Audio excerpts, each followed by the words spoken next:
Three brains. Here's the neocortex. That's your thinking brain right there. It's the largest in human beings and dolphins. It's the latest piece of neurological machinery. Right underneath it, the size of an apricot, is called the limbic brain or the emotional brain. And back here is called the cerebellum, thinking, doing, being. Three brains. How many people got it? Now, neuroplasticity. Neuroplasticity is our brain's ability to change its synaptic wiring by learning information and by recording experiences. There's physical changes when you do that. And then to be able to maintain a modified state of being. Plasticity allows us to evolve our actions and modify our behaviors so that we can do a better job in life. Does that make sense? Now, neurorigidity, that's a word that I made up, but it's only using our brain's pre-wired synaptic connections, our memories, without ever making any new connections. It's never learning from experience. Rigidity is to process the same thoughts and perform the same actions and expect a different result. And you know what that is, yes? So rigidity then is thinking inside the box. It's making the brain fire in the same sequences, in the same patterns, and in the same combinations over and over again, and you hardwire your brain into a very finite signature. It's living life from past memories without learning new things and having new experiences. It's keeping the brain firing in the same pattern. How many people got that? So then thinking outside the box is plasticity. It's making the brain fire in new sequences and new patterns and new combinations. And whenever you make your brain work differently, you're changing your mind. Because mind is the brain in action. How many people are still with me? So then if we look at plasticity, it's learning new things, creating new experiences, and making new memories. It's making the brain fire in new ways. And the one ingredient that allows us to do that is knowledge and information. Yes? So, a neuron, it's the simplest functional unit of the nervous system. They possess the unique ability to store and communicate information between each other. This is a neocortical neuron. It's in your thinking brain. It has between 10,000 and 40,000 connections per neuron. If you take a scoop of gray matter the size of a grain of sand, there's 100,000 neurons in it with over 1 billion connections. But these neurons are not two-dimensional. They're actually three-dimensional. They communicate in all directions. And it is the function of your gray matter, and every place where one neuron connects with another neuron, they are exchanging information. So we could say then that learning is making new synaptic connections. And if you learned anything today, this is what your brain did. I wonder if he's from New York. He talks kind of fast, you know. Only I'm going to pay attention. Oh my gosh, I understand. Every time you learn something new, there's a physical change in your brain just like this. This is what I call the aha phenomenon. One whole network of neurons connecting with another network of neurons. The sum of the parts is greater than the whole. And all of a sudden, communities of neurons are exchanging information in a holographic fashion. And you say, aha, I understand. This is change, unhooking from the old self, reconnecting to the new self. This is real time, by the way. This is a new experience, jungles of neurons organizing themselves to reflect the event in your external environment.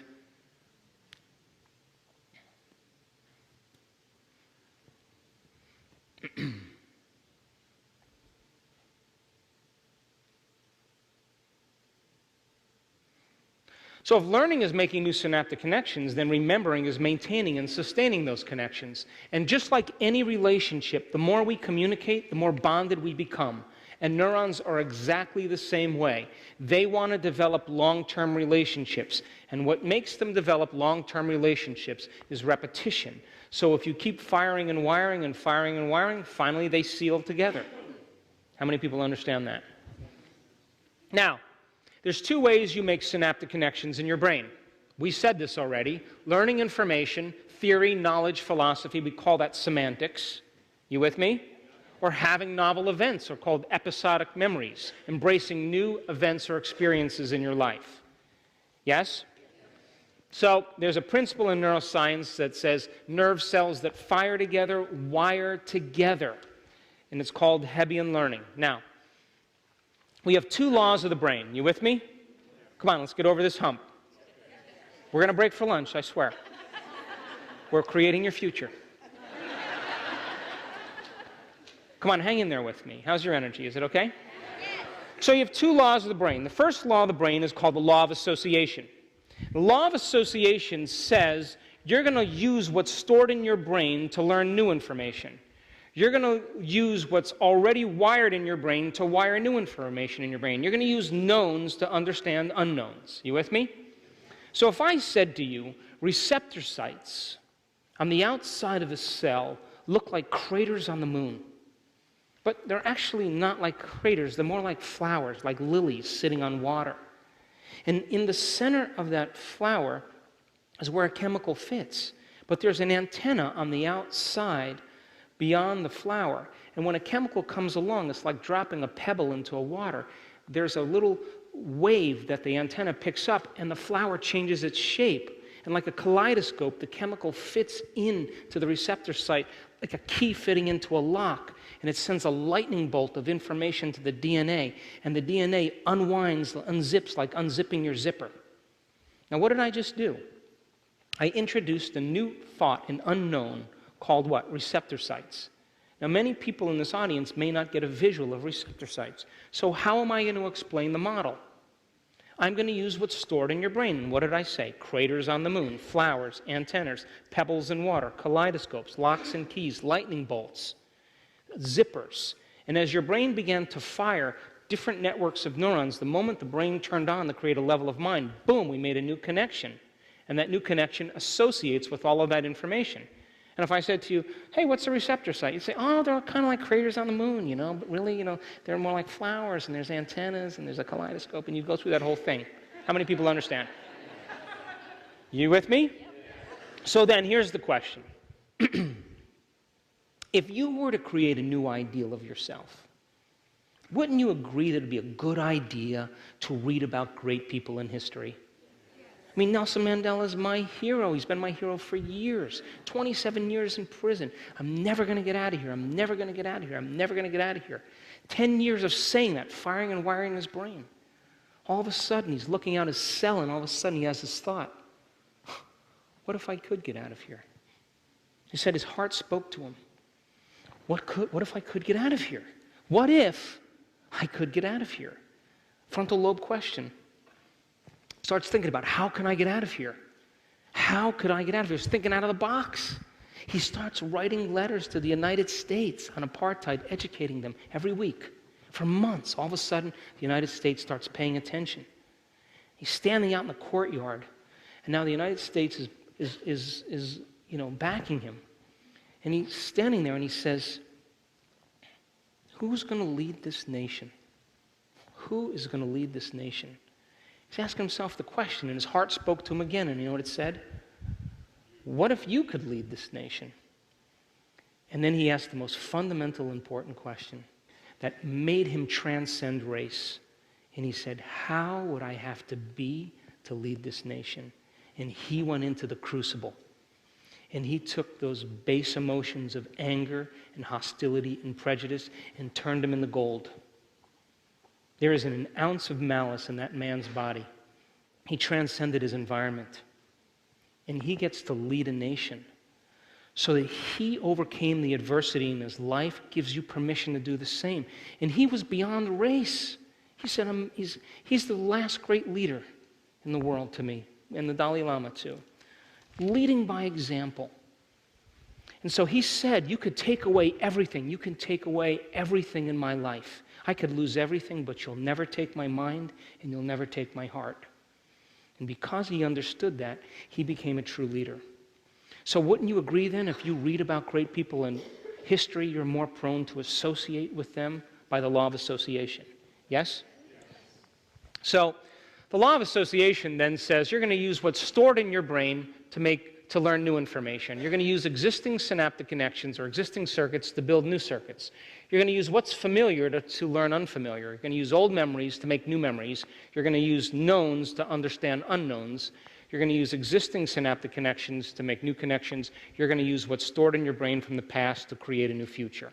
That's called evolution. You with me? Now, the second law of the brain is called the law of repetition. And if you keep repeating something over and over again, over and over again, over and over again, over and over again, over and over again, there comes a moment where the neurons release this chemical, this miracle grow, this fertilizer that causes them to stick together and then develop more enriched connections. You with me? So then think of a Braille reader whose whole entire mind is in these two fingers. And if you look at a functional brain scan of a person reading Braille, you and I, these two fingers, we have about a centimeter assigned to these two fingers in our sensory cortex. When a person who's reading Braille is using these two fingers, that whole side of the brain, huge assignment of real estate, is for these two fingers because that's where their awareness is. So now, more areas now are working because that's where their consciousness and their awareness is. You with me? But if you do an autopsy on their brain and you look at the number of connections in this part of the brain, it's way more enriched. It's way more refined because they fired and wired over and over again, and they can pick up the subtleties that you can't because you don't have the wiring to pick it up. How many people understand?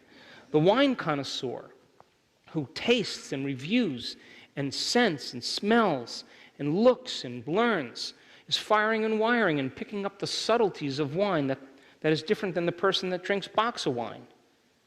Would you agree?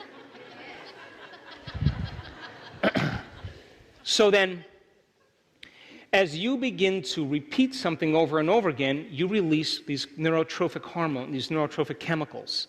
And they are what cause neurons to stick and become more enriched. So repetition then, repeating something over and over again, a thought, an action, a feeling, all of a sudden makes it easy, it makes it familiar, it makes it common, it makes it natural, it makes it automatic, routine, habitual, effortless. Second nature, subconscious, unconscious, becomes implicit. Now, all of a sudden now, you fired and wired it now and it becomes an automatic neurological network.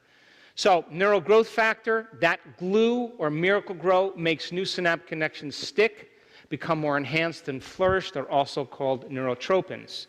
So, these are neurons that have neural growth factor sprinkled on them. Look what they're doing. See them? They're like Italians with cell phones.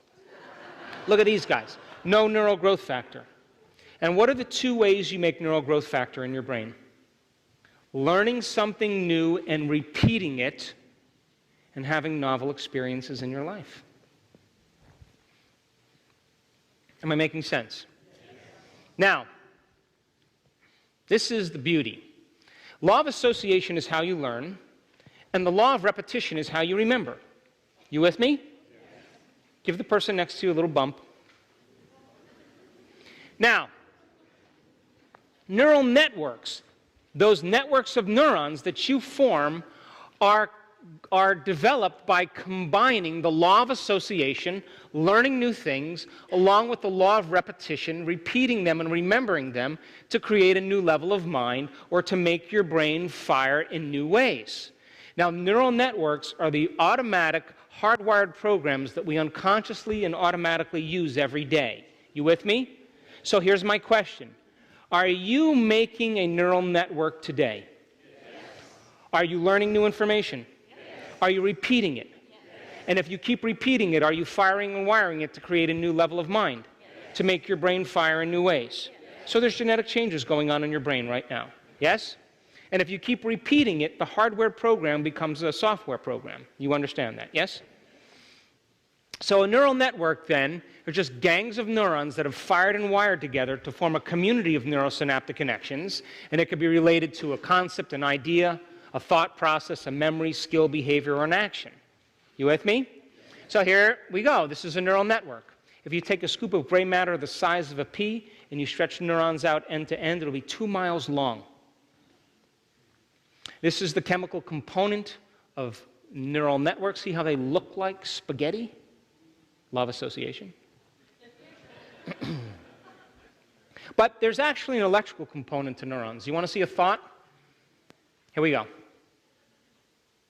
There's a thought. Watch again. You generate more electrical impulses in your brain in one day than all of the cell phones on the planet put together. And it's not coming from the candy bar you ate on the break either. You are connected to the field. Your brain is the superconductor of consciousness. It sends and receives information. So, neural networks are the automatic hardwired programs that we use every day. The average speed of neurological transmission in a network of neurons is between 200 and 300 miles per hour.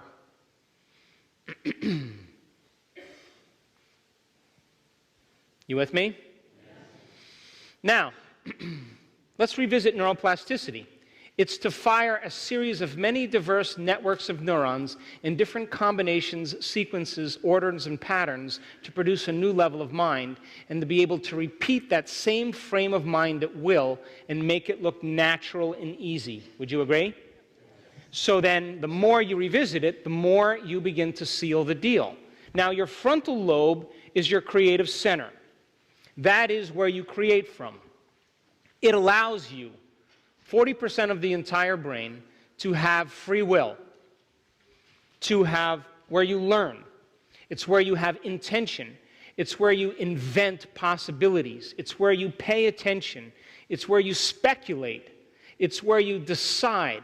It's where you begin to control your behavior. It's when you focus and concentrate. It's when you restrain yourself from emotional reactions. It's the boss. It's the CEO. It's the symphony leader. It is the seat of your conscience. And that's what allows you to observe who you're being so you can change and modify to produce a new outcome. Learn from your mistakes. How many people understand? Now, when the frontal lobe is in full operation, if you truly meditate or you truly create, something amazing happens. The frontal lobe, like a volume control, doesn't want to be distracted by any extraneous stimulation. So what it does is it lowers the circuits in your brain that process time and space. And so as the frontal lobe turns on, it begins to activate this motor center and it quiets the circuits down in your motor center, and you become still. You move into a trance. It silences the circuits in your sensory center, and you no longer feel your body. You become nobody. It cools off or shuts the lights out in the parietal lobe where you process time and space. And if there's no mind to process time and space, there is no time and space. If it cools off the circuits in the visual cortex, you're driving down the road. You no longer even see your environment. If it cools off and shuts the lights out in the temporal lobe where your identity exists with people and problems and things and pets and conditions, all of a sudden there's no mind to process it, then there is no one there. It cools off the circuits in the survival centers of the brain, and the thought that you're thinking literally becomes the experience, and the brain upscales the thought as the experience. How many people understand? So then, you hear that hum? That hum's been going on all day long.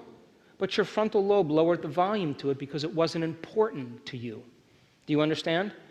So then would you agree then, if you're truly in an elegant state of meditation or contemplation or creative state, that the pain in your back should disappear? Because your attention isn't on it? Because you're greater than your body. Wouldn't you agree then you're no longer connected to your present, past reality because your attention is no longer on it? Yes? And you're no longer predicting your future based on your past because you're outside of linear time. Would you agree? So now, if you then begin to think about what a greater way to be is, and you begin to ask yourself, what is compassion, or what is greatness, or what is unlimited mind? The moment you begin to ask that frontal lobe question, your frontal lobe only has a certain amount of resources, and it's all stored in your brain from the things you learn or you experience. You with me? So you say, what is compassion? And you go, oh, I read the book on compassion. That was pretty good. And you activate those networks of neurons. Oh, my Aunt Mary was really compassionate with me. I remember that. Oh, yeah, I saw the video with the Dalai Lama on compassion. Ooh, I had that experience where I felt compassionate. Boy, do I have a lot of compassion for myself. And as you select these different networks of neurons, it creates a level of mind. Once they fire in tandem, you get an internal representation, and that's called an intention, a clear picture in your mind. So you would have to agree then, the more knowledge and experience you store in your brain, the more you can build a greater intention or a greater future. Would you agree? So this is the most important slide of the day. It says nerve cells that no longer fire together no longer wire together. That's called the universal law. You don't use it, you lose it. I call this the science of changing your mind or throwing out the mental trash. Here we go. You're sitting now and you're going to create a new future, and you start thinking, okay, what would it be like to be happy, or what would it be like to be healthy? And you're going to fire this new thought, so you close your eyes, you eliminate the external environment, you put your body away, and you're going to get beyond time. So here's the new thought right here. This blue neuron called I am healthy or I am happy. So you sit down and you close your eyes and you start to fire this thought. And as you fire this new thought, you are activating a new level of mind. And as you begin to fire this thought, you got to seal the connection. But there's only one problem. You've been firing and wiring a lot of other thoughts. And as you're in the midst of creating your own joy and your own happiness or your own health, all of a sudden you hear those voices in your head. You're not happy. You'll never change. You're a slob. You're too old. It's never going to work. That's the chatter that's been going on. And so all these other circuits have been happening behind the scenes of your awareness because they're subconscious automatic programs. And now you become very conscious of them when you're in the midst of change. So while all of this chatter is going on in your head, you have this one element called your will. And your will is connected to your spirit. And if you keep firing that same thought over and over again and restraining those other thoughts, if you keep doing it over and over again by the law of repetition, sooner or later, what's going to happen? That's going to become the loudest voice in your head or the strongest signal in that neuron. The moment it becomes the strongest signal, I am healthy, becomes the loudest voice in your head, and now you're firing the circuit, and it has to be sealed. You with me? But if you're going to seal the circuit, the thought travels down in this direction called an action potential from this nerve to this nerve, but the glue that seals it travels in the opposite direction. So the glue has got to seal this circuit, but there's only a certain amount of glue going around. So as the brain seals this circuit, it steals the glue from the neighboring circuits. And all of a sudden, there goes the thought that you're too much like your mother, or the pain's never going to go away, or this is what the doctor told you, you have to live with it the rest of your life. And now what's the only signal traveling to your body? I am healthy. How many people understand? Now, this is not some new age understanding. This is the way it is. It's called pruning in neuroscience. And if nerve cells that no longer fire together, no longer wire together, as you begin to create a new level of mind, your brain literally reorganizes itself as fast as those neurons connecting. Now think about this. If every place where one neuron connects with another neuron is called a memory, think about this. Then as you begin to prune away those old circuits, would you agree then the memory of the old self is literally gone in the brain? You with me? Now here's the question. Where is that memory stored? In the soul as wisdom. So now it becomes like another lifetime. And now your brain and your biology is a reflection of your intention and your new state of being. How many people understand that? So then if those neurons are pruned away, the memory of you no longer exists. And just like all those people that healed themselves and created a new life, they'll tell you, every single one of them, it was like another life. That person was like another person from the past. I'm completely someone else. And the wisdom of their experience now is stored in their soul, and now they get to create a new future because they're no longer anchoring biologically to the past. How many people understand that? So then, the question, of course, is can you believe in a new future that you can't see or experience with your senses yet, but you've thought about enough times in your mind that your brain is literally changed to look like the experience has already happened? Neuroplasticity says it's absolutely possible. And can you emotionally embrace a future potential before the actual experience, so much so that you convince your body emotionally that that future experience is happening to you in the present moment, so much so that you're signaling new genes in new ways, so that your body physically changes to look like the experience happened? Epigenetics says it's absolutely possible. So then, if your brain and body are physically changed to look like the experience has happened, there's evidence there to look like it's already happened by thought alone, then the experience has already happened. Would you agree? And now your brain and body have just caused you to move from living in the past to living in the future. Now you are ahead of your time. And when you successfully apply this new paradigm, when your brain and body are no longer a record of the past, now they are a map to the future, you are living by the quantum law. And the quantum law says your environment is an extension of your mind, and if you truly change your mind, there should be evidence in your life. How many people understand?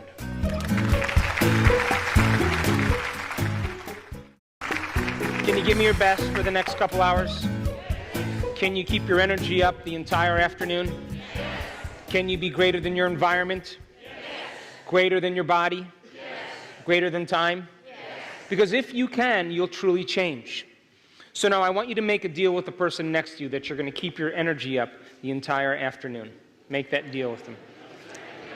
So here's some simple instructions on how to handle change in your life. On your message machine, on your cell phone, you can put, I'm not available right now, but thank you for caring enough to call. I'm making some changes in my life. Please leave a message after the beep. If I don't return your call, you are one of the changes.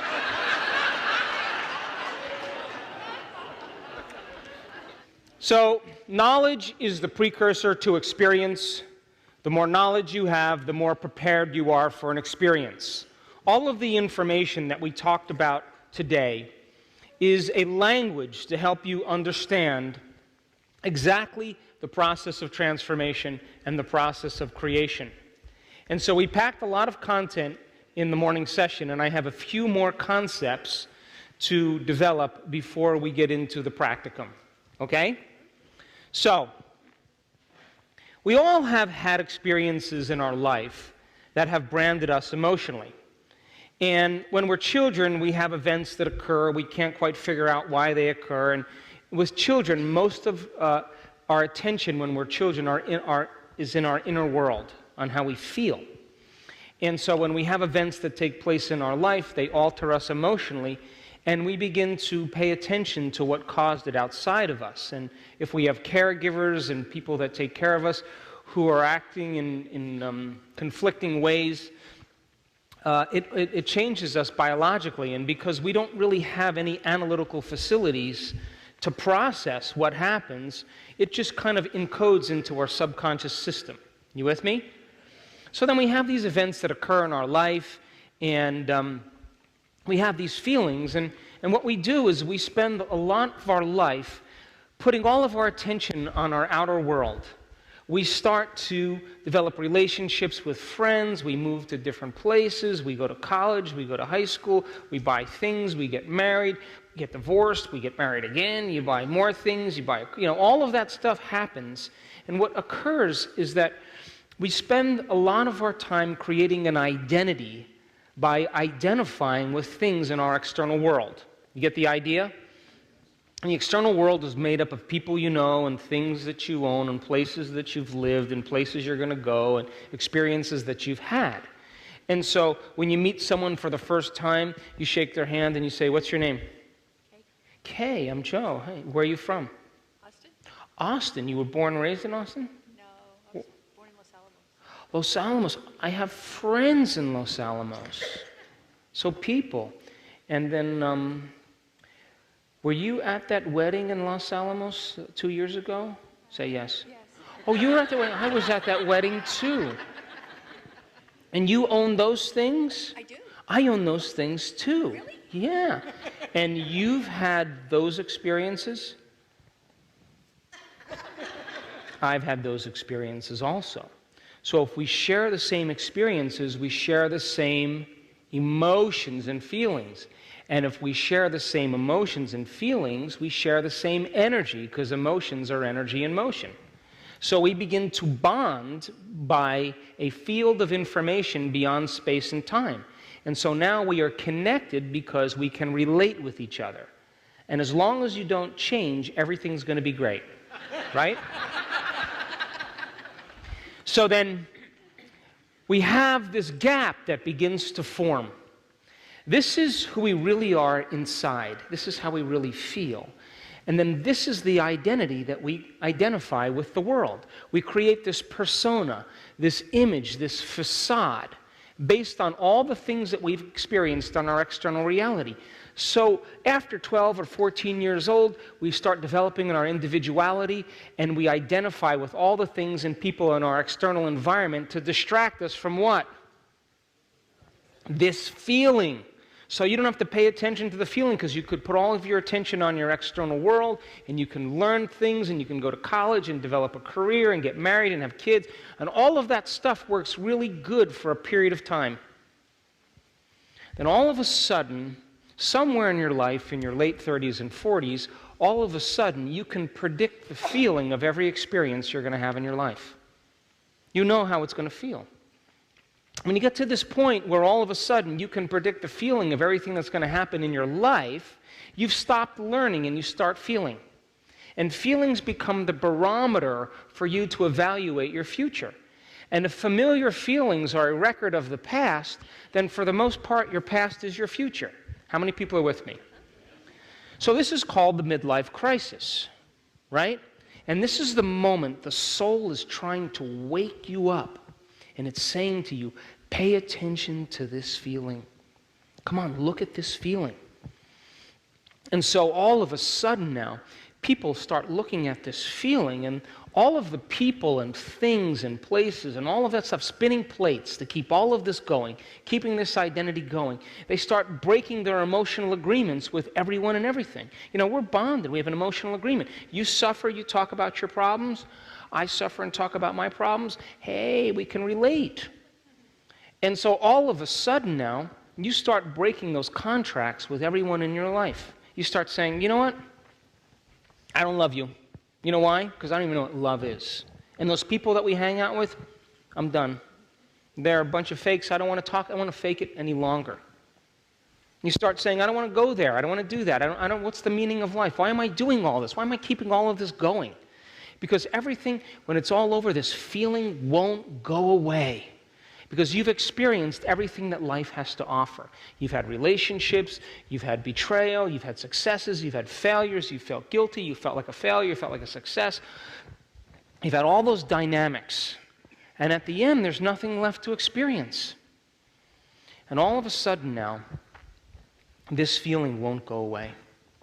And this is the moment you start looking at this feeling and you start telling the truth about who you are.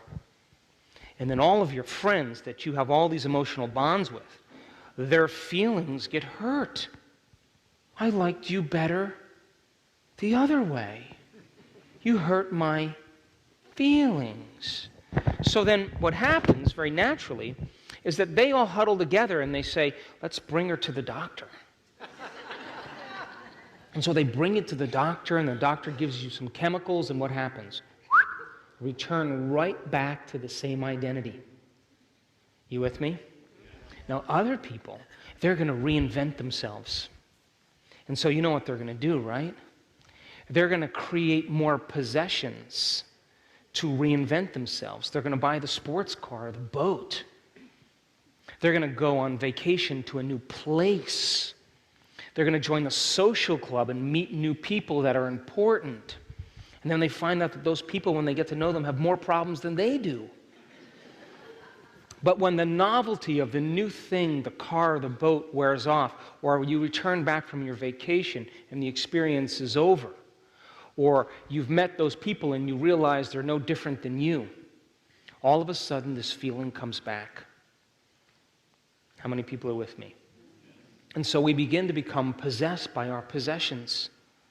And we look for something outside of us to try to make this feeling go away inside of us. Now, there's nothing wrong with that, because that is an innate desire to want to change, to evolve. But we've just been conditioned into believing that we change by doing something outside of us. You still with me? So then, when the soul is asking you to pay attention to this feeling and you're not looking at it, the only thing you have left to do is try to create new experiences by buying new things or consuming new things so that you could create a new identity. But when the novelty wears off, this feeling comes back. And don't you know advertising companies know this? And they say to you, wear your hair this way, drink this beer, drive this car, take this drug, and you'll look like this person. And you begin to identify with all of those things to try to make this feeling go away. You still with me? And so what most people do is they wait for crisis or trauma or loss or disease when they're finally no longer trying to keep this all going. They take their attention off that reality and it begins to crumble. And everybody thinks they're losing their mind. And they are. And so when we begin to look at these emotions, layer by layer, the bigger the gap, the bigger the emotional addiction. And people have these layers of emotions that keep them connected to the past. And as long as they're keeping their attention on their external reality, they no longer have to pay attention to how they feel inside of them. This is what they're hiding. They don't want anybody to know there's emptiness or there's sadness or there's pain in there. They want to create the persona that everything's okay and everybody's doing the same thing. You with me? And so when you begin to look at those emotions and you begin to unmemorize those emotions and you begin to liberate energy, because every time you unmemorize an emotion, you're closing the gap between how you appear to the world and how you are inside of you. Every time you unmemorize an emotion, you liberate energy. And that is available energy for you to create a new destiny with. Now, you with me? But a lot of people, when they get past the sports car and they get past the new wardrobe and they get past the affairs and all of that stuff, and that feeling isn't going away, there's a whole nother level. And that's called addictions. So now the person starts to take drugs, or they start to gamble, or they start to shop too much, or they overeat, or they undereat, or what else do they do? Video game, pornography, drink, all of that stuff. And it is because they are innately trying to make this feeling go away as quickly as possible. You with me? And so the moment they take the drug, the moment they drink, the moment they shop too much or whatever, all of a sudden the feeling goes away. And they begin to correlate that change in their feeling with that thing. They begin to attach to that thing outside of them, and now they become dependent on it. You with me? Because in a matter of seconds, the moment they feel differently inside of them, they'll pay attention to what caused it. But if they're shopping a lot, or they're gambling a lot, or they're video gaming a lot, there's a huge release in the pleasure centers of the brain of dopamine and norepinephrine. And that release of those pleasure chemicals begins to desensitize the receptor sites in the brain. So the next time they shop, if they spend $5,000, now they have to spend $7,000 to make the feeling go away, because the receptor sites keep recalibrating to a higher and higher level and beginning to broaden the gap more and more. So it always takes a little bit more the next time.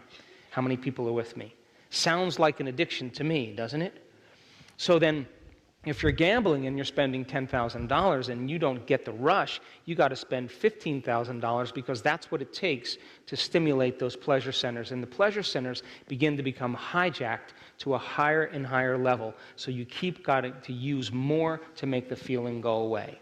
How many people are with me? And so then, in the absence of that stimulation, we can't find pleasure from anything. Because now the body is reprogrammed to search for something outside of it to make it feel better. Now that is an innate desire to want to change, but we've just been conditioned into believing that it has to happen outside of us. How many people are with me? Yep. Now think about this. All the things you own and all the people you know and all the places you've lived and all the experiences you've had is defining this identity right here, and this is how you really feel inside of you. At the end of your life, when all of this goes away, what are you left with? This feeling right here. And you could be the smartest person, the most successful person, the most beautiful person, the most wealthy person, the most popular person, but if you haven't looked at this emotion, you haven't evolved in one lifetime. How many people are with me? Turn to the person next to you and explain. every single thing in your external environment, every person you know, everything that you own, every place that you sleep or you work or you eat, everything in your external environment you have an energetic connection to. Why? Because every person, thing, place in your external environment, you keep recreating the same experience, which means it produces the same emotion. And emotion is energy, so you begin to bond to everyone and everything in your life. How many people understand? So then if you're living by the same emotion every single day, your energy is the same every single day. Would you agree? And as long as your energy is the same every single day, you're bound to your present, past reality in a field of information beyond space and time. You with me? Poke the person next to you. Come on. So here's an oxygen atom, and I'll do it better. Here's an oxygen atom, and here's the field of energy around it. Here's another oxygen atom. Here's a field of energy around it. They're sharing information. They're bound in the quantum field beyond space and time. How many people understand that? So people say they're sharing electrons, but what they're really sharing is information and energy. That's what forms a molecule. You got it? So then, let's just take that out and just do this. Or better yet, let's do this. So then, if you're a victim and this person is a victim, then you're sharing information because you're sharing energy. How many people understand? So then here you are in your life now. Here's the gap between how you appear to the world, how you really feel inside. The ideal for the world, the ideal for the self. What you're projecting in the outer world and how you really feel inside, what you're hiding. And so you don't want anybody to know that you feel this way, but everybody's doing the same thing. So, you talk about the things you own and the place you live and your problems and all that stuff because you don't want anybody to know about this. And everybody's doing the same thing. And so, as long as you're living by these emotions, layer by layer, the bigger the gap, the bigger the addiction. You understand? And when you begin to look at these emotions and you begin to unmemorize them and you begin to look at how you think when you feel that way, how you act and what choices you make driven by that emotion, now you're beginning to unmemorize those emotions. And as you begin to unmemorize those emotions, layer by layer, you close the gap between how you appear to the world and how you really feel inside. And ultimately, every time you unmemorize an emotion, you liberate energy. And now you go from particle to wave, and you have available energy to design a new destiny. You go from matter to energy. How many people understand? And when how you appear is who you are, it takes no energy to be you. How many people are with me also? Yes. And as you begin to unmemorize those emotions, you're removing the veils and the masks that block the flow of the divine in you. And it can begin to leak out and sneak out and move through you, move in you and move all around you. And its nature becomes your nature. Its mind becomes your mind. Its will becomes your will. So then, here's how you appear to the world, and here's how you really feel inside. And until we start looking at these emotions, looking within and unmemorizing them, we'll keep using everything in our external environment to re-identify, to create a new identity. You'll buy the thing, you'll meet the new people, you'll go to the new places, but when the novelty wears off, this feeling keeps coming back. You with me? And if not, that doesn't make it go away, then you start relying on substances or shopping or gambling or video gaming or overeating or undereating to try to make this feeling go away. And the moment you correlate that thing that you're doing with the absence of this feeling or making this feeling go away, you begin to become dependent on that thing. But if the rush of chemistry, the shopping or the drug or the gambling or whatever produces a rush of pleasure chemicals in the brain, you keep reprogramming or recalibrating the pleasure centers to a higher level, so you need a little bit more the next time and a little bit more the next time. And it sounds like an addiction to me, doesn't it? So we could say behind every single addiction, substance addiction, there's an emotional addiction. And people are doing their best to try to make it go away. And there's nothing wrong with that. It's just that we've been hypnotized into believing that change happens outside of us instead of inside of us. How many people are with me? So then if you're then unmemorizing these emotions, layer by layer, you are overcoming your emotional self, then you are freeing your body from the chains of the past, aren't you? And every time you unmemorize one of those survival emotions, you're going from particle to wave, matter to energy, and you're liberating energy, and now you have available energy to begin to command the new future. How many people are with me? Now remember this. So every person, everything, every place, everything in your external environment, you are bound to in a field beyond space and time. So as long as you're living by the same emotion every day, you're living by the same energy, your past, present reality is staying the same because you're bound to everything in your life because you keep re-experiencing it to produce the same emotion, and the same emotion then keeps you connected to every person, everything in your life. How many people are with me? Come on, poke the person next to you. You with me? So then think about this. Come on, geniuses.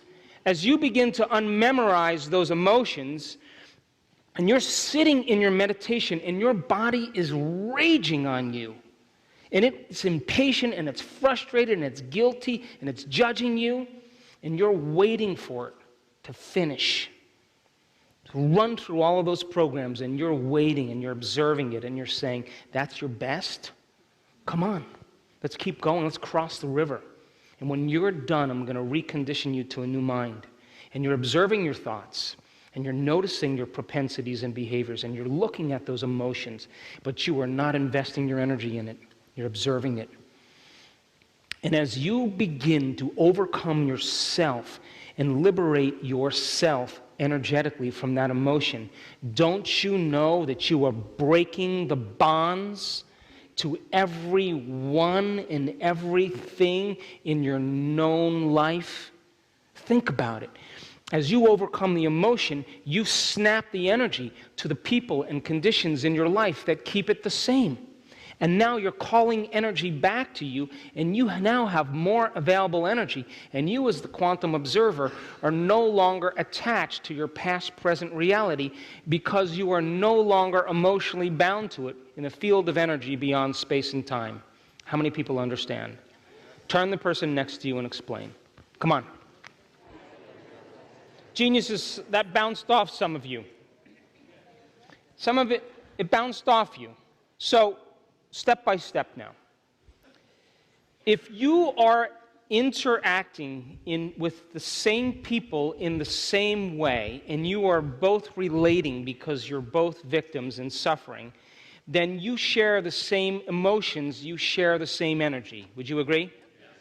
And just like two atoms that are bound together in a field beyond space and time, you are bound energetically to every person, everything, your computer, your bed, your car, every place where you work, where you sleep, all of that stuff, the things you own, you have an energetic signature connecting you to it because you keep experiencing everything in your reality, and the end product of the experience is an emotion.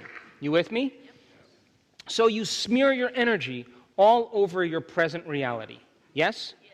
And you are bound to everything because you're interacting with it for the emotional experience. Yes? So everything in your known reality you are bound to in a field of information beyond space and time, just like two atoms sharing information. You with me? Yes? So then, when you sit down and you do your meditation and you are overcoming your emotional body, your emotional self, and you are freeing your body from the chains of the past, and the body is surrendering into the present moment. It's acquiescing to a new mind. As you do that, and you overcome that emotional self, you are breaking the bonds to all the people and places and conditions in your life that keep reaffirming the same reality. And you are calling energy back to you, and that's available energy for you to design a new destiny with. How many people understand that now? So then, let's talk about the antithesis of that. Let's say you don't overcome your emotional self, okay? And you have an addiction to an emotion, and you're using all the people in your life to reaffirm your emotional addiction so that you can feel something, that rush of energy. You with me? Yes. Come on, you with me? Yes. So then, what's your definition of an addiction? Isn't it something you can't stop? So if you were angry or sad or frustrated, and I said, oh, I know you're really angry, but listen, what I really want you to do is just stop right now. Just stop. What would you say to me? I don't know how. You'd say, I can tell you all the reasons why I am this way. Yes?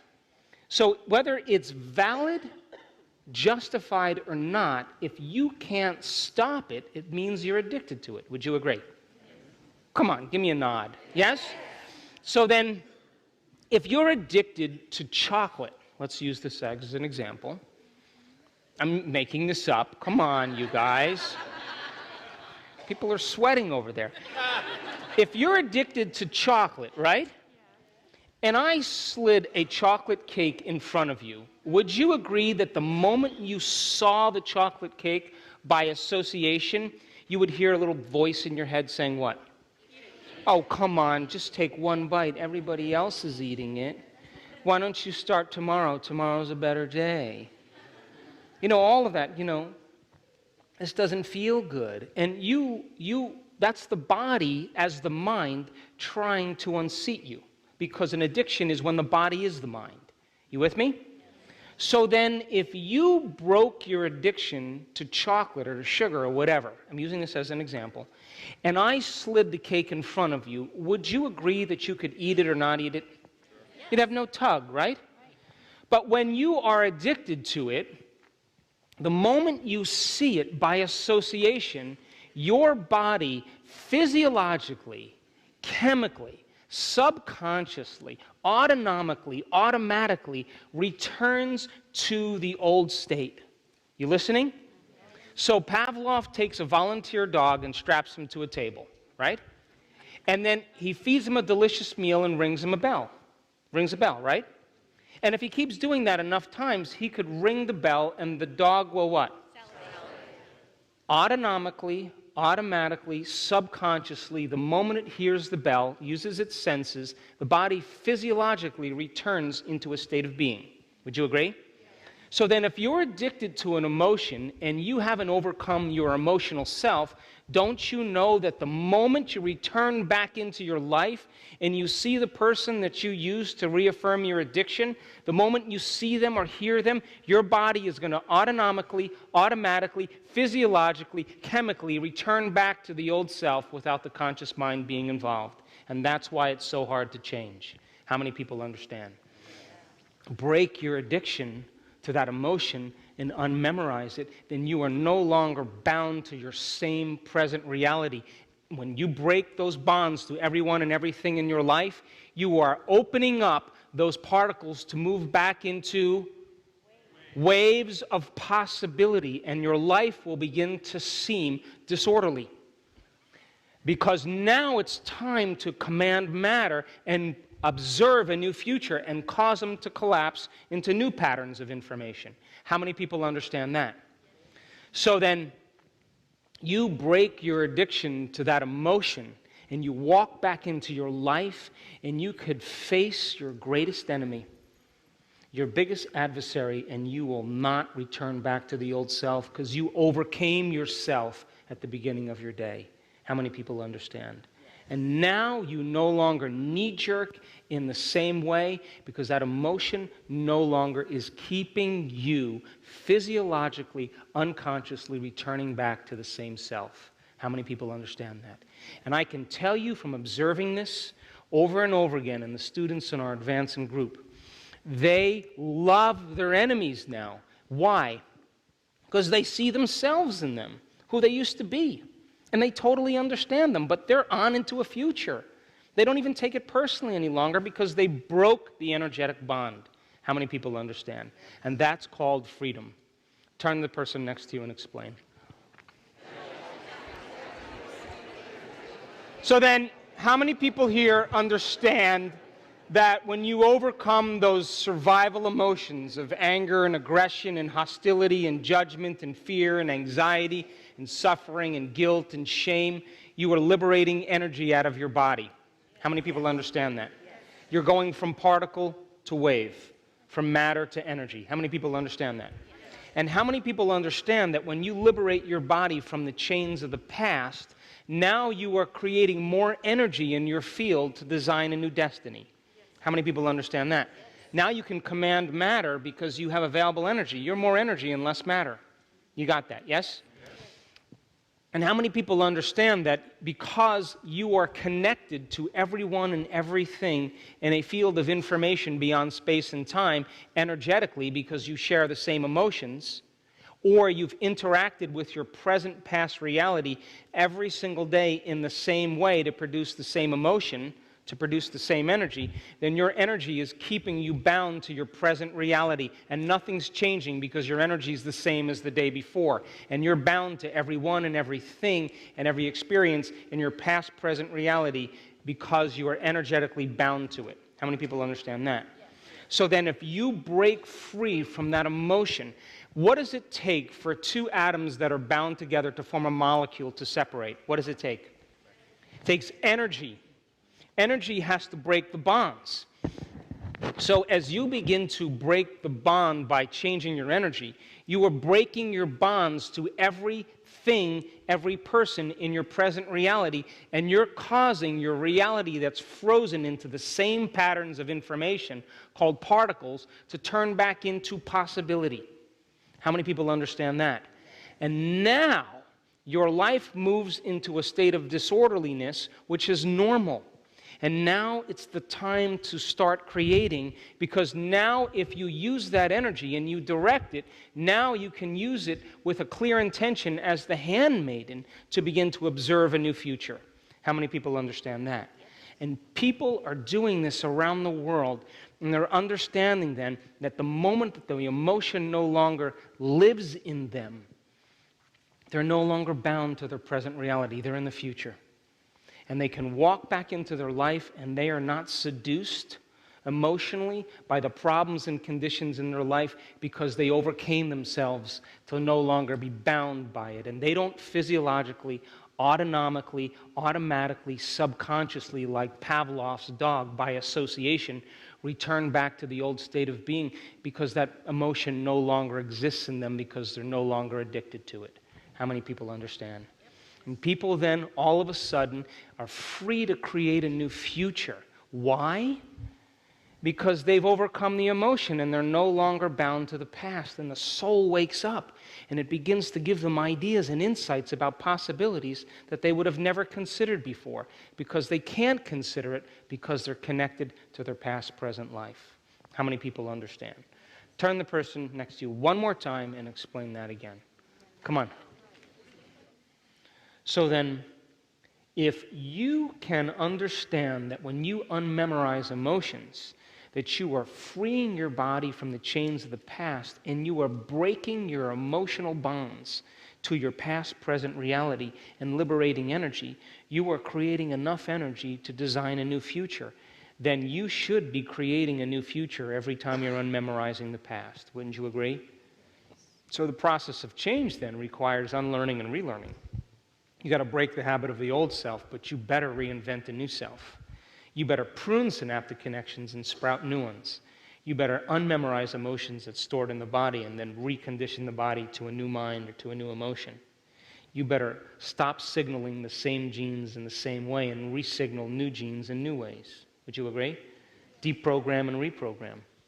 So most people, when they're in the process of change, they stop being their old selves, or they're trying to create a new self, but they're not going through the complete model. So then if you're going to make changes in your life, and you've all done this, have you ever noticed when you decided to make a change, you didn't want to see anybody? You didn't want to go anywhere and do anything? You wanted to kind of sit down and start thinking about what you no longer were going to do? And you begin to see yourself no longer making those same choices, what thoughts you're not going to let slip by your awareness that's saying, go ahead, you can start tomorrow, or, this is a good reason to be this way. And you start selecting those particular thoughts behaviors, choices, and experiences that lead to the same emotions, and you say, I'm going to keep my energy up the entire day today, and I'm not going to go unconscious, and I'm going to make a decision, and my body's going to begin to respond to a new mind. But then after you do that, you start thinking about how you're going to be in your day, what choices you are going to make, what things you are going to do, how it's going to feel, and you begin to hold on to that vision, and you begin to inspire your body and give it a sampling of the future. That's the meditation that we do. It's that simple. Now, before we take a break, poke the person next to you, please. So let's talk about brain waves. You know, you have different brain waves that take place in your brain. And when you are listening to me right now, your brain is in what's called beta brainwave patterns. You listening? And your function of your brain is to create meaning between your outer world and your inner world. That's one of the main functions, to create coherence between what's going on out there and what's going on in here. And when you are paying attention to your outer world, when you are aware of your body, and when you are living in linear time, your thinking neocortex has to integrate all of this information that the senses are picking up. You with me? So it's feeling your butt on the chair, it's feeling your bladder's a little bit full, you're feeling a little pain in your back, you know, you're a little hungry, you're a little whatever's going on with you. Your brain is trying to create meaning between all of this sensory information, and because there's a lot of information coming in, your brain waves tend to be a little bit fast. And because they're fast, you experience a level of awareness, and you believe that the outer world is more real than the inner world, and that's what beta is. You with me? So you have 3 levels of beta. You have low-level beta. Most of you are listening to me right now in low-level beta. You're relaxed and you're paying attention. But if I said to you, oh, I forgot to tell you guys, we're having a 175 question test at 6 o'clock tonight. And you can't eat dinner, you can't leave unless you pass the test. Your brain would perk up a little bit, and you'd start paying attention a little bit more, and you would move into what's called mid-range beta. You got it? You'd like taking the light bulb and making it a little bit brighter. You'd a little more energy to your brain, and you pay more attention to your outer world. Yes? Yes. Now, when you are freaked out and emotional and angry and hostile and frustrated and fearful, you go into a very high level of beta. And that high beta is when the brain gets very disorganized because you're living in emergency mode all the time, and it's like driving your sports car in first gear on the freeway. You get the idea? Now, when you close your eyes and you eliminate the external environment, and you're no longer picking up data from your outer world, and you're no longer hearing sounds, and you're no longer moving your body and feeling things through experience, there's less stimulation to your brain, and so your brain waves naturally do what? Slow down. And when they slow down, your brain starts to go into what's called alpha. You get the idea? Come on. Yes. So in alpha, the inner world starts getting more real than the outer world. It's the imaginary world. You got it? Now, you naturally go between beta and alpha all day long. You got it? So I'm watching all of you, and this is how I know whether you're paying attention and you're getting this information. I develop a concept or an idea, you're all listening in beta, and then you go like this. Well, what are you doing? You're making the inner picture more real than the outer world, and I disappear for a second, and the moment you attend to that thought, your brain is consolidating that information neurologically. You got it? So then, in alpha, then, you have to pause for a moment for the brain to begin to consolidate information, and that's how you learn. So then you would agree that if you're living in high beta all the time, no new information can come into your nervous system because it's not a time to learn. It's a time for emergency. It's time to react. It's not time to trust and grow. It's a time to react and deal with the body. So in high beta, then, the senses become heightened, and you're very concerned with the outer world. You got it? Now, if you close your eyes and you go into alpha and you begin to allow your body to fall asleep a little bit, but you keep your mind awake, that's called theta. So theta is when your body is asleep and your mind is awake. So think about this. If you've conditioned your body to be the mind, and now your body's asleep, you would have to agree it's no longer the mind, right? It's out of the way, and that's when instantaneous things happen. And then the last level is called delta, and that's deep sleep. That's called restorative sleep. So now, when you wake up in the morning, the receptors in the back of your eye are picking up light. And as the receptors in the back of your eye are picking up light, the light that's being transmitted through the optic nerve to the back of the brain causes the pineal gland to make a neurochemical called serotonin. It's a neurotransmitter. And serotonin is what wakes the brain up and gets you going and begins to produce beta brainwave patterns. You got it? Now, when it starts to get dark and there's less light that's being picked up by your optic nerve, because there's less light coming in, all of a sudden the pineal gland gets the signal and takes serotonin and turns it into melatonin. You got it? So Sarah gets you up in the morning, and Mel puts you to bed at night. You got it? So when you wake up in the morning, your brain naturally goes from beta to theta to alpha to beta. You got it? And when you go to bed at night, you naturally go from beta to alpha to theta to delta. So we could say then, there are 2 times in your day that the door to the subconscious mind opens up. When you wake up in the morning and when you go to bed at night. How many people understand that? Turn the person next to you and explain beta, alpha, theta, delta. Come on. So, there was research done in the 1960s by a Princeton researcher, and he was very interested to see if people could change their brainwave patterns. And so he hooked himself up to these sophisticated machines, biofeedback machines, and he had a screen there, a television screen, and he spent 12 days in a row trying to change his brainwaves from beta to alpha. And so he chanted, he did alternate nostril breathing, he did Jacobson progressive relaxation techniques, he did all of these different things to change his brainwaves, and guess what happened? Nothing. On the 13th day, his brain was still hooked up to the machine, and finally he said, forget it. You can't change your brainwaves. And the moment he surrendered, guess what happened? He went right into alpha. And all of a sudden, that began the research. Now, when you're living by the hormones of stress, the chemicals of stress do something very unusual to the brain. When you sustain a high level of emergency for an extended period of time, the chemicals cause the brain to begin to compartmentalize. In other words, when you're under stress, you become selfish. It's all about the self. Your brain all of a sudden gets very selfish. Different communities of neurons are no longer communicating with other communities. Neighborhoods are no longer joining and sharing information. The brain becomes very divided. It becomes compartmentalized.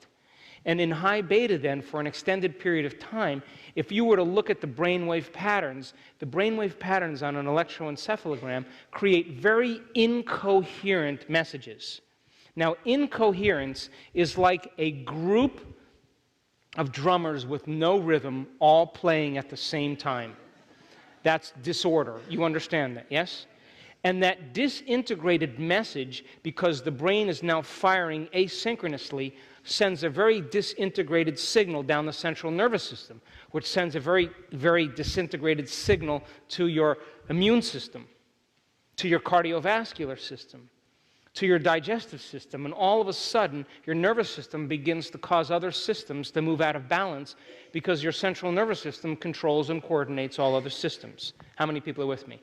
So the immune system says, I don't know how to make white blood cells because I can't get the signal. It's static. It's like a radio dial that's got static on it. Your digestive system can't get the timing down between the acids in the stomach and the acids in the small intestine, and all of a sudden, it moves out of balance.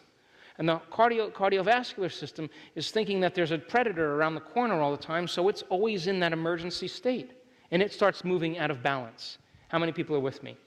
So living in high emergency for an extended period of time causes a very, very incoherent message in the brain. And incoherence looks like this.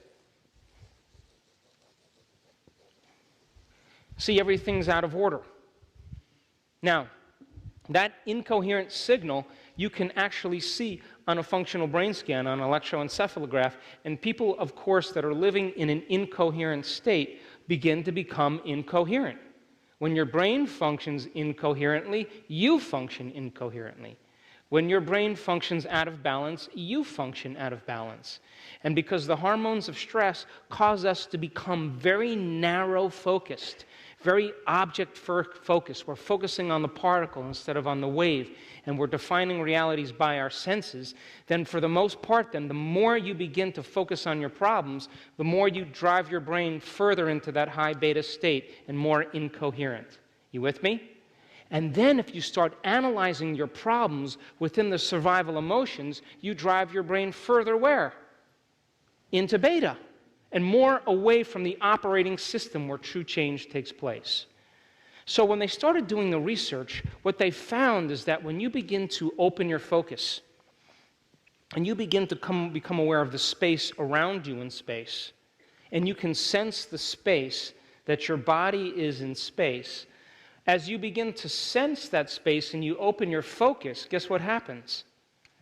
All of a sudden, you very naturally move into alpha because you're not thinking, you're analyzing, you're sensing. And brain waves begin to slow down. But not only do they slow down, but they slow down and get highly synchronized. They get very orderly. They begin to, all of a sudden, different compartments of the brain start to communicate with each other. And all of a sudden, as they start to communicate with each other, what syncs together links together. And all of a sudden, you start feeling more like yourself than you had in a long time because you're no longer functioning as a person with a multiple personality disorder all at once. The brain gets highly organized, and that organized signal, that coherent signal, sends a very organized message to your immune system, to your cardiovascular system, and to your digestive system. And all of a sudden, the body comes back online.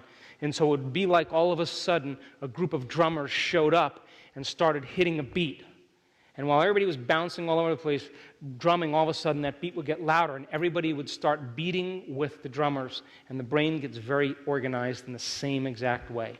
How many people understand? So then, most of the time, people who live in a state of coherence and their brain is in a state of balance, for the most part, they can begin to function in their world very, very effectively. When the brain becomes very incoherent, then all of a sudden you're obsessing and neurotic and emotional about things in your life because your brain is out of balance. You with me? Now, this is how you and I have been taught to focus, to pay attention. Watch the car. Pay attention to your shoes untied. Watch the stairs. That was an emergency focus. And we tend to focus in like a convergent focus on one object or one thing in emergency. But that's only one kind of focus. As you begin to open your focus and you become aware of the space around you in space and the space that your body occupies in space, the brain naturally recalibrates. It begins to get very orderly. And I can tell you from experience, I have left my body many, many times. And every time I leave my body, I'm looking at it on the bed, and it is laughing, and it's saying, thank God he's out of the way.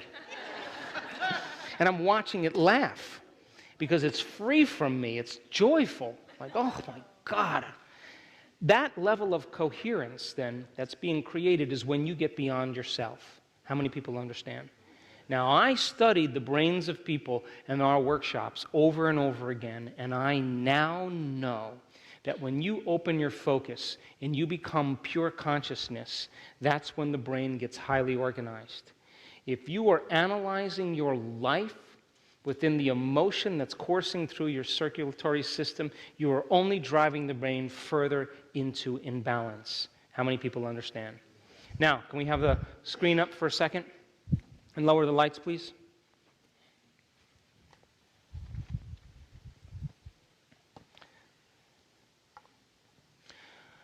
So,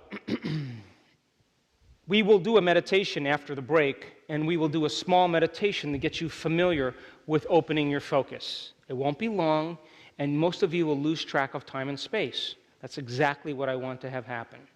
Now, so take a look at this chart here. For the first 2 years of life, a baby's brain is functioning in delta, which is about 0.5 to 4 cycles per second. Between the ages of 2 and 6, the brainwave patterns pick up into theta, between 4 and 8 cycles per second.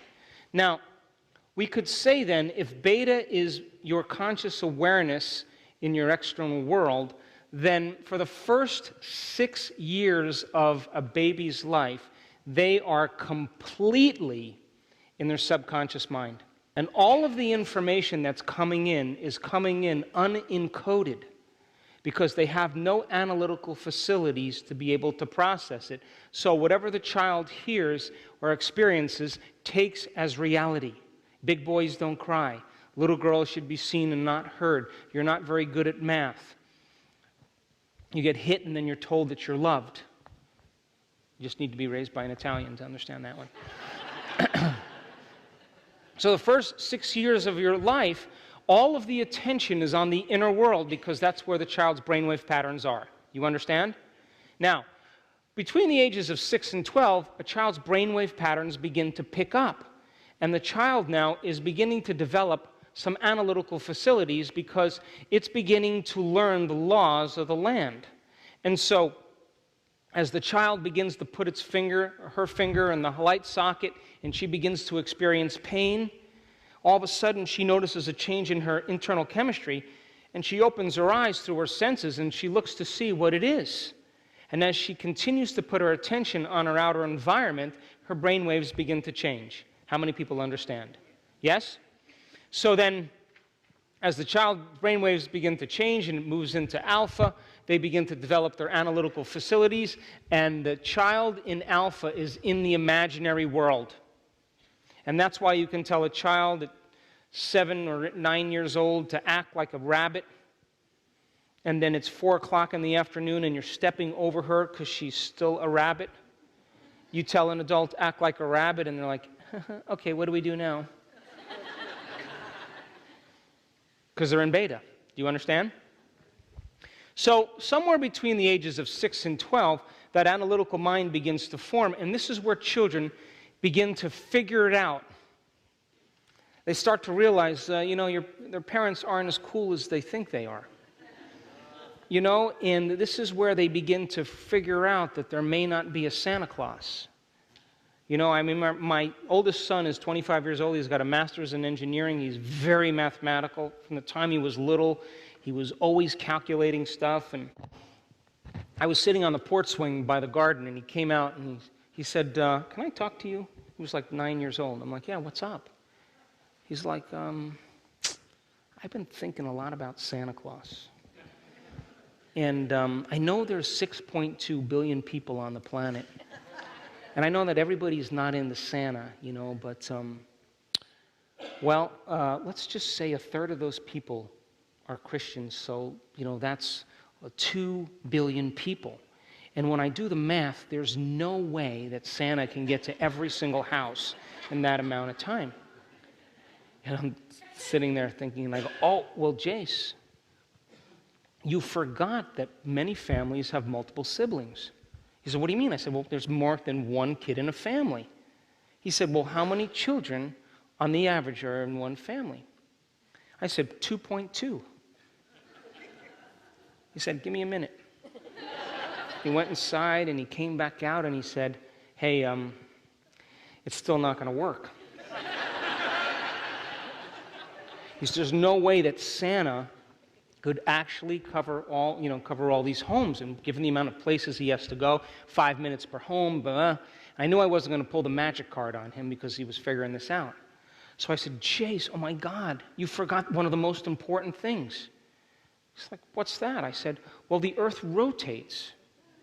He said, well, what does that mean? I said, well, get a flashlight and get a baseball. So we got a baseball and a flashlight, and I said, look, I shine the flashlight on the baseball, and I said, you see, night is just shade. That's all it is. It's just big shade. And I said, and the earth is rotating, and if Santa's going in the direction of the rotation, he's got more time. And he looked at me for about a minute without saying anything, and then he said, how fast does the earth rotate? And I said, 26,000 miles an hour. He said, there's no Santa Claus. I said, don't you tell your brother and sister. So children begin to figure it out. Because they begin to develop their analytical facilities. You understand what an analytical facility is? You have to learn the laws of the land, and you have to analyze to determine your past against your future. You got it? And that's how you learn. Now, above the ages of 12, most people spend the majority of their time in low-level beta. If you're sitting around and reading a book, you're in low-level beta. If you got to get tested on that book, you're going to move into mid-range beta. Now, check this out. Look what happens when you're in high-range beta. It is twice as high as mid-range beta. Now the brain is in a high arousal state, it's in hyperactivity, it is imbalanced, it's incoherent, and no information can come into the nervous system that isn't equal to that emotion. In other words, it's not a time to pause and consolidate information, it's time to run. You get the idea? So then, people who live in this high beta state, they take drugs and they drink alcohol to do what? To sedate their body, to bring themselves down into a lower level of beta. So the whole purpose then is to go into these lower levels in alpha and theta. That's when you enter into the operating system of the subconscious. That's when you begin to reprogram. So then, if you're emotional, and I saw this in our research, and you are frustrated and impatient, what level of brainwave patterns are you in? High beta. And if you're sitting there frustrated and emotional and you're analyzing your life and trying to figure out the reason why you're frustrated and impatient, you're driving your brain further into high beta. And you will not listen or believe in anything that isn't equal to that emotion. In other words, you'll auto-suggest to yourself thoughts equal to that emotion, which means you won't be open to thoughts that aren't equal to that emotion. How many people understand? Yes? So then, let's say that the circle represents your mind. And when you're born, you're totally subconscious mind. And you learn by these positive and negative identifications and associations that give rise to habits and behaviors. Now, a good example of a positive identification is when you're hungry as a child and you cry out and you get fed. You with me? You learn to associate crying out with being fed. So every time you're hungry, you cry out and you get fed. A good example of a negative association is you put your finger on the hot stove and you learn to associate the pain that you're experiencing in your inner environment with that white thing in the corner, and you learn to stay away from it. So these positive and negative identifications give rise to what we call habits and behaviors. You with me? And because the first 6 years of life, the brain is in theta and delta, for the most part, we're born in our subconscious mind. You got that, yes? Now, somewhere between the ages of 6 and 9, we begin to develop the analytical mind. Now, the analytical mind completely fuses off at around 9 years old or 10 years old, and it creates a filter between the conscious mind and the subconscious mind. Now, your conscious mind is 5% of your total mind, and it's made up of things like logic and reasoning, which gives rise to your creative abilities, your will, your faith. But your subconscious mind is made up of all these positive and negative identifications. It's 95% of who you are. We've been saying that all along. That gives rise to these habits and behaviors. You with me? Now, the analytical mind is always working. Most people are always evaluating good from bad, right from wrong, positive from negative, past from future, male from female, and it is an extension of the ego. You with me? Come on, you with me? Yes. So then, your ego then, when it's in check, does something very important and very valuable. It takes care of the body. So if you're hiking along a cliff and it's a 1,000-foot drop, your ego will say, step back away from the cliff. If you're at a bonfire and there's sparks coming off the fire and the wind is blowing a certain direction, your ego will naturally move you out of the way. It takes care of the body. You got it? If you're walking down the street and the cars are coming towards you and it's wet and slippery, you'll cross the street. That's your ego telling you to take care of your body. So when your ego is in check, what it does very well is it protects the body for the greater good. But when it's driven by the hormones of stress, all of a sudden the ego gets way out of balance, and all of a sudden the hormones begin to endorse the ego, and it becomes overly analytical. And when it gets overly analytical, that's when it goes into high beta. How many people understand? And now we're analyzing our life, and the more we analyze our life, the more we move the brain out of balance and more away from the operating system. You get the idea? So what's the whole purpose of meditation? The whole purpose of meditation is to get beyond the analytical mind and begin to change these negative programs into more positive ones. So then as you begin to move beyond your analytical mind, if you're analyzing pretty much in your meditation, you're doing what you're normally doing with your eyes open. Only you're doing them with your eyes closed. You understand? And if you're frustrated and impatient, and it's driving you into that state, more than likely you're in high beta, and you haven't entered into the operating system where alpha and theta and true change takes place. You with me? So then we move from beta to what? And alpha to, and from theta to. And so we could say then that beta and alpha represent the conscious mind, and alpha, theta, and delta represent the subconscious mind. Turn the person next to you and explain, and then we'll take a break. So then, would you agree then? Would you agree that if you are staying in emergency mode and your brain is in a state of incoherence, the more you analyze your life, the more you're creating incoherent patterns? I saw this when I watched people try to change in our workshops.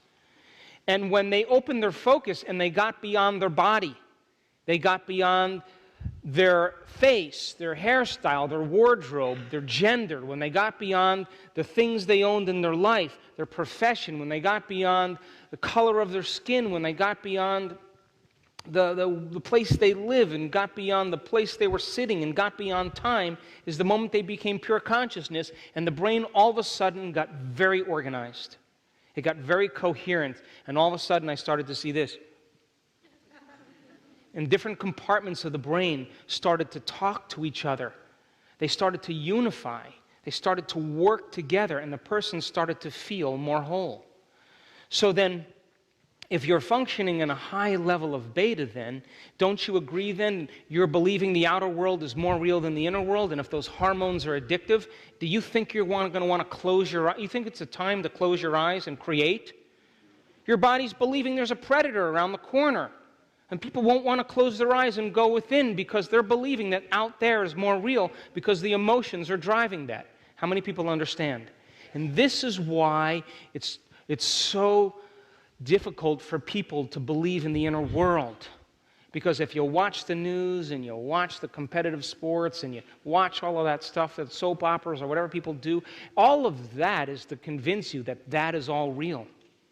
And if you're living in fear, you don't want to close your eyes and go within because you would be empowered then, wouldn't you? And you would be creating then, wouldn't you? So then if you're living in high beta then, it's an emergency place, and most people will not want to change their brainwave patterns because they believe, the intelligence of the body is believing that it's not a time to trust. It's not a time to go within. It's not a time to create. If you close your eyes, something could happen to you because in antiquity, you wanted to be aware of your environment. How many people understand? So then, in the process of meditation then, when your body is been conditioned emotionally and you have problems in your environment, that is the time to go within. How many people understand that? That is the time to step into the river. And when everything's going on in your life, as you temper those emotions and you connect to the divine and you have an internal experience that is more real than the external experience, guess what's going to happen? It's going to turn into a mood. It's going to turn into a temperament. It's ultimately going to be part of a new personality. How many people understand?